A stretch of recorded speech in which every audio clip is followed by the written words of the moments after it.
meu nome é Guilherme, eu tô aqui com vocês de novo para falar hoje sobre química e saúde, no nosso podcast Química Freestyle. E eu gostaria hoje de receber três convidados muito especiais, que são a Isabela. Ela é química especialista em medicamentos. Bom dia, Isabela. Bom dia, Guilherme. Eu tô muito feliz de estar aqui, muito honrada com esse convite. E eu sou química especialista em desenvolvimento de fármacos. Então aqui eu vou tentar elucidar um pouco mais e trazer de forma mais simples essa questão de como a química está em cada etapa do processo de fabricação de um medicamento. Muito bom. E eu tô também com o Nelson, que é médico infectologista. Olá, pessoal. Muito feliz em participar. Como médico, eu vejo de perto o efeito dos medicamentos e das vacinas na saúde das pessoas e eu estou aqui para responder algumas dúvidas que podem surgir sobre o tema. Muito bom. Eu tô também com a Júlia. A Júlia é pesquisadora em imunologia e vacinas. Bom dia, Júlia. Bom dia, Guilherme. Obrigado pelo convite. Eu vou tentar trazer um pouco da ciência por trás das vacinas, que é um tema cheio de curiosidade e também, infelizmente, tem muita desinformação sobre. Muito bom, muito feliz de estar aqui com vocês hoje para falar desse tema. Eu gostaria de primeiro saber sobre os medicamentos e o uso deles. Vocês conseguem me explicar um pouco melhor? Certo. Guilherme, então, é uma coisa extremamente complexa que eu vou tentar aqui trazer de uma forma mais simples. Isso é foi parte da minha pesquisa de mestrado, tá sendo parte da minha pesquisa de doutorado. E assim, a química, ela tá em cada parte desse processo. Eu posso começar dizendo de uma coisa que é muito interessante e nem todo mundo sabe, que seria a questão da descoberta. Como que se descobre uma substância que tem atividade biológica no corpo humano? Como que se descobre que alguma substância tem um potencial terapêutico? Eu vou falar aqui sobre o banco de dados. A gente tem, em várias áreas da química, a gente tem bancos de dados específicos com várias moléculas que foram sendo isoladas, que foram sendo descobertas, que foram sendo estudadas. E aí, essa fase de descoberta, a gente usa esses bancos que têm dezenas de milhares de moléculas para a gente identificar aquelas que se ligam aos alvos biológicos que a gente está buscando. Então, enzimas, os receptores do organismo que estão envolvidos nessas doenças. Então, a gente chama esse processo de triagem virtual. Isso depende muito da modelagem computacional, em que a gente vai projetar essas moléculas e vai tentar achar exatamente esse sítio ativo onde vai ter essa ligação entre a molécula e o nosso alvo biológico. Então, isso depende da química computacional, né? Que é uma área específica, é uma área que está sendo muito mais desenvolvida, né, nos últimos anos. Então, a gente usa isso para prever quais compostos que têm maior especificidade, maior afinidade com esses alvos biológicos que a gente tem, né? As enzimas, esses receptores, os canais iônicos. Então, isso envolve pura química. Por quê? Porque a gente tem que entender profundamente as interações intermoleculares entre as moléculas orgânicas. Então, as ligações de hidrogênio, as forças fracas, né? Forças de Van der Waals, as interações hidrofóbicas, hidrofílicas e as cargas elétricas parciais das moléculas. Então, tudo isso é 100% química, né? Tem também outra coisa que é muito interessante de ser falada e que nem todo mundo tem conhecimento, que é a bioprospecção, em que a gente vai fazer o isolamento de substâncias naturais. Então, em que a gente encontra espécies vegetais, em plantas, em árvores, que a gente encontra em caules, em fungos, em algas. Então, uma coisa que é muito legal e que faz parte, assim, do coração da química medicinal é o ácido salicílico. O ácido salicílico, ele é extraído da casca do salgueiro, né? Que é uma planta. E eles, desde a antiguidade, desde os gregos, desde os egípcios, se conhece o potencial analgésico e antitérmico dele, né? Tirar dor, febre, inflamação. Só que, por conta do grupo hidroxila, né? Do OH que tem ali, ligado ao anel benzênico, ele causava muita irritação na mucosa do estômago. E o que os químicos no século XIX fizeram? Eles fizeram a acetilação desse grupo. Então, colocaram radical acetil, que é o derivado do ácido acético. E aí, isso deu origem ao ácido acetilsalicílico, que é essa aspirina que a gente conhece hoje, que não causa toda essa irritação e que realiza a mesma atividade biológica. Então, isso está na essência da química medicinal, da gente mexer com a estrutura molecular e ver o que aquilo vai dar de resposta para o organismo. E o nome disso, inclusive, é uma coisa que a gente chama de estudo da relação estrutura-atividade, que é o SAR, que vem do inglês, né? Então, é isso que a gente faz de trocar grupos funcionais, de trocar ligação carbônica, de colocar uma insaturação, de tirar uma insaturação, de inserir grupos halogênio, né? Átomos de iodo, flúor, cloro, bromo, enfim. Porque todas as modificações que a gente faz na molécula, elas podem aumentar a afinidade pelo nosso alvo biológico. Ou seja, as modificações que a gente faz pode fazer com que ela se ligue mais facilmente e melhor, né, às enzimas, aos receptores, aos canais, enfim, tudo que a gente precisa para fazer essa rota metabólica. Então, eu trabalhei já também, na minha pesquisa de mestrado, em um projeto que envolvia o desenvolvimento de análogos sintéticos, né, no medicamento, para poder driblar a degradação metabólica, ou seja, para evitar a degradação desse medicamento durante a rota, né, que ele passa para se metabolizar no corpo humano. Então, a gente introduziu grupos flúor para poder impedir a oxidação da enzima, porque o flúor é o elemento mais eletronegativo que a gente tem. Então, ele estando ali presente vai evitar a oxidação. Então, isso envolve todo um conhecimento químico muito profundo e que acho que exemplifica muito bem onde que a química se encontra, né, na produção dos medicamentos. Então, a gente tem a síntese dos medicamentos em que a gente vai ter um grande conhecimento de química orgânica aplicado. A gente planeja rotas que vão minimizar, por exemplo, a absorção do corpo humano e a produção de subprodutos tóxicos, né? Que isso pode facilmente matar uma pessoa, então tem que ser muito bem estudado, né?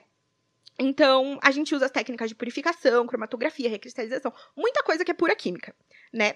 O medicamento, ele também não é só o princípio ativo dele. Ele tem uma formulação farmacêutica que é, assim, existem muitos fatores que influenciam, que a gente testa também no laboratório. Então, a solubilidade do medicamento, a estabilidade dele, o pH, a temperatura, a presença de outros compostos que podem influenciar, e os excipientes. Os excipientes são substâncias que não têm atividade biológica, mas que elas participam ali para poder, por exemplo, facilitar a dissolução do medicamento. Então, por exemplo, a gente tem fármacos que são sensíveis à degradação ácida. Então, ele passando pelo estômago, ele vai metabolizar ali, porque o estômago ali é ácido. Então, a gente usa, por exemplo, um revestimento que vai fazer com que ele só se dissolva no pH do intestino. Então, esse tipo de coisa que também é pura química. Assim, não sei se consegui responder sua dúvida. Conseguiu sim, é muito interessante. Gostei muito de saber dessas coisas. Não fazia ideia.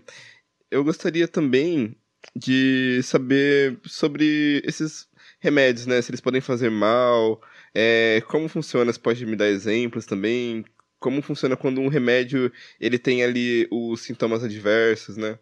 Então, o que acontece? Eu acho que um bom exemplo para falar sobre as reações adversas é com os antibióticos. Os antibióticos, quando a gente tem uma ingestão que ela não é controlada e prescrita por médico, quando você toma de forma errada, o médico te passou, você está com uma infecção bacteriana. O médico te passou um antibiótico para você tomar por 15 dias. Você tomou um antibiótico por 5 e parou de tomar. O que vai acontecer?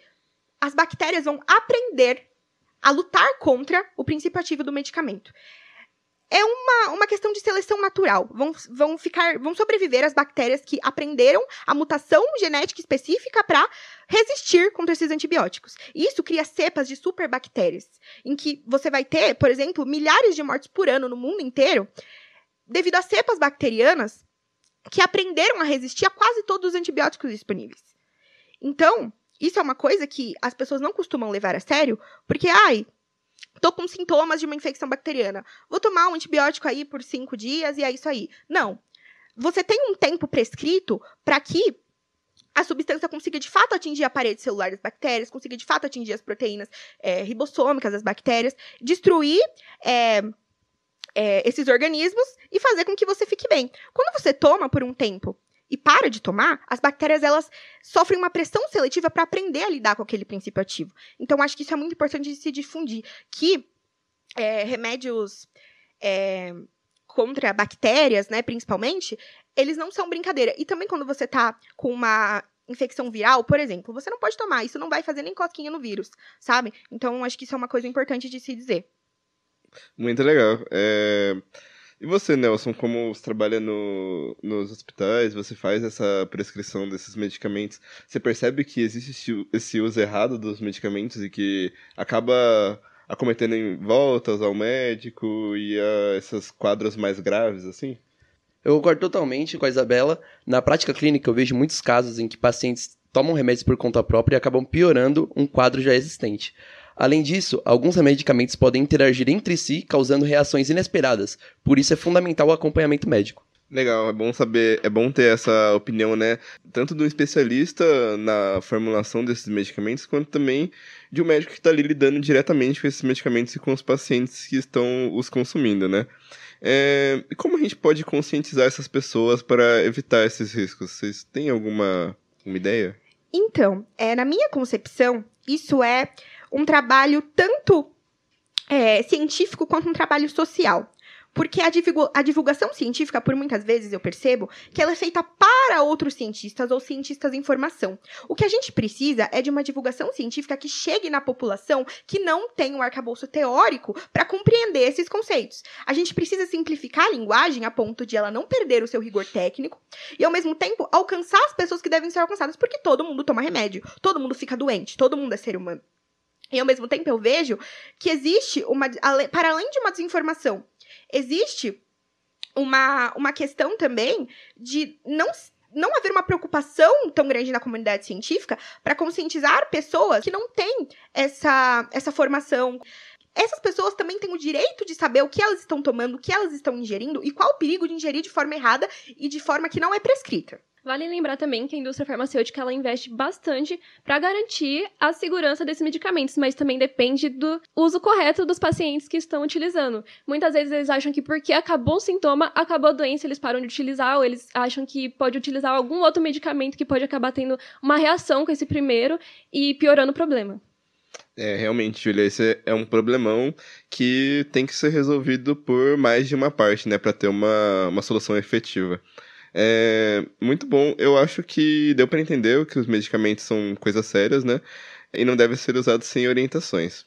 Eu gostaria também de entender um pouco melhor sobre as vacinas, o desenvolvimento e o funcionamento delas. Consegue me falar um pouco melhor? O desenvolvimento das vacinas é um processo bem longo e complexo.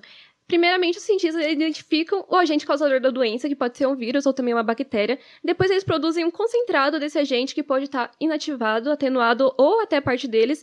E daí entra a química para formular a vacina, adicionando ingredientes que podem manter a estabilidade, a segurança e a eficácia dessas vacinas. Mas, Júlia, que ingredientes são esses? Esses ingredientes são os chamados excipientes, que é tudo que tem na vacina que não seja o princípio ativo, para evitar a contaminação e manter a vacina estável por temperaturas variáveis, surfactantes para ajudar a mistura dos componentes e adjuvantes, que são substâncias que potencializam a resposta do sistema imunológico. Um clássico exemplo desses surfactantes são os sais de alumínio como adjuvantes. É importante destacar também que esses componentes eles são usados em quantidades muito pequenas e são seguros, e eles ajudam o nosso corpo a reconhecer muito melhor o agente da doença e produzir uma resposta imunológica mais forte e duradoura. Ouviu, né, galera? Vocês ouviram a Júlia e o Nelson, não precisa se preocupar, ninguém vai virar jacaré. Não. E quanto tempo leva mais ou menos para uma vacina ser aprovada, Júlia? Então, é uma etapa de várias fases, tem vários testes clínicos, então isso pode levar de meses até anos. Primeiro tem o teste de laboratório em animais, depois vem o teste com voluntários humanos para evitar a segurança, a dosagem e a eficácia, e só depois desse processo todo tem a aprovação pelos órgãos reguladores, como a Anvisa no Brasil, e as vacinas são liberadas para uso. É muito interessante, eu gostei muito de saber sobre isso também. A vacina é algo que mudou muito a forma com que a gente vive hoje em dia, então é algo muito importante para o pessoal de casa também se atentar, né? Deixar sempre em ordem as carteiras de vacinação, muito importante. Eu gostaria de saber também sobre as polêmicas de desinformação e fake news sobre as vacinas. Vocês gostariam de falar um pouco mais sobre isso? São muitos. Um dos mais comuns é que a vacina causa efeitos colaterais graves ou doenças que não existem. Outro mito é que elas causam infertilidade, o que não tem nenhum embasamento científico. Também ouvimos que vacinas foram desenvolvidas muito rápido e por isso não seriam seguras, o que é falso. A velocidade foi possível graças ao avanço da tecnologia e ao investimento global. Então, exatamente. Assim como o pessoal especulou sobre a vacina do Covid, que foi criada muito rapidamente, então teve um certo receio da população em aceitar tomar essa vacina. Mas a gente tem que sempre procurar as informações em fontes confiáveis, porque a gente acaba procurando em lugares que não tem tanto embasamento científico assim e acaba ficando com medo, uma desconfiança que não é necessária. O que é preocupante porque a baixa adesão da vacinação pode levar ao retorno de doenças que já estavam controladas, como o sarampo, ou até erradicadas, que não existem mais e retornam porque a população não se vacina mais. É importante dizer que, no caso do Covid, o mundo inteiro estava mobilizado. O mundo inteiro estava contribuindo com tecnologias, contribuindo com as matérias-primas, porque era uma questão de emergência global. O desenvolver muito rápido é muito relativo. Nesse contexto, era um desespero verdadeiro. Tinham muitas pessoas morrendo. A gente tem que levar isso em consideração também. Realmente. E a desinformação, ela pode colocar a vida das pessoas em risco? No caso, vocês falaram sobre a Covid. A gente acompanhou na Covid que algumas pessoas elas se recusavam a se vacinar e algumas semanas depois acabavam falecendo, né? Vocês acompanharam mais isso do que eu. Gostaria que vocês falassem um pouco sobre isso.